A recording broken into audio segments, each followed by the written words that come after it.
je reprends Moussa Thiam, coordonnateur du cadre de réflexion et d'action des journalistes sur l'hygiène de l'eau et l'assainissement.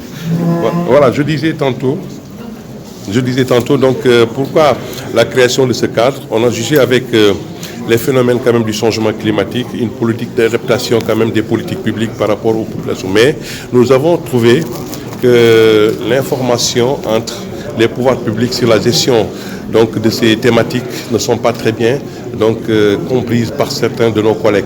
Et c'est pour cela qu'on a quand même jugé nécessaire de contacter tous nos collègues et également les pouvoirs publics pour les regrouper autour d'un cadre pour échanger et trouver justement la bonne information pour que quand même permettre aux populations d'être dans le bien-être, dans un très bon cadre de vie.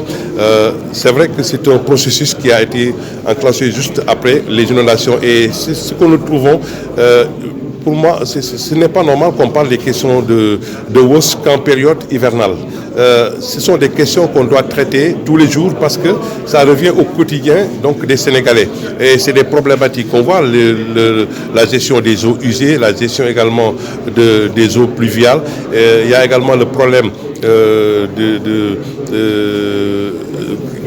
des ordures qui posent problème au Sénégal et également dans les régions où on trouve, où même il est difficile de trouver des dépotoirs pour certaines régions. Là, ce sont des questions que les journalistes doivent s'appesantir pour trouver et également pousser les pouvoirs publics à prendre de très bonnes décisions pour le bien-être des populations afin qu'ils puissent évoluer dans un très bon cadre de vie.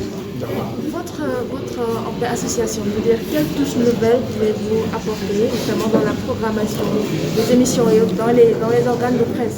Voilà, nous ce que nous voudrons, c'est qu'on veut juste renverser la tendance parce qu'on trouve en tant que nous, professionnels des médias, que c'est vrai que les débats politiques, les débats, donc d'autres débats, vraiment sont très présents dans les rédactions. Alors que ce sont des questions de développement durable qu'on doit traiter, mettre l'accent sur ça. Nous allons proposer, nous ne sommes pas des propriétaires d'organes, mais nous allons proposer les organes quand même à s'appesantir sur ces questions parce que ce sont des questions que nous vivons tous les jours.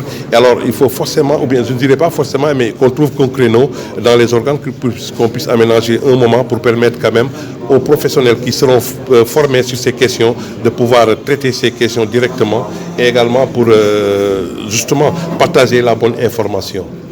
Vous pensez que ceci sera une cause pour lutter contre les inondations? Mais justement, parce que nous, en tant que journalistes aussi, le cadre, nous ne sommes pas des donneurs de leçons, mais nous pouvons quand même, ce sera un cadre de mobilisation, de veille et d'alerte, et également de proposition.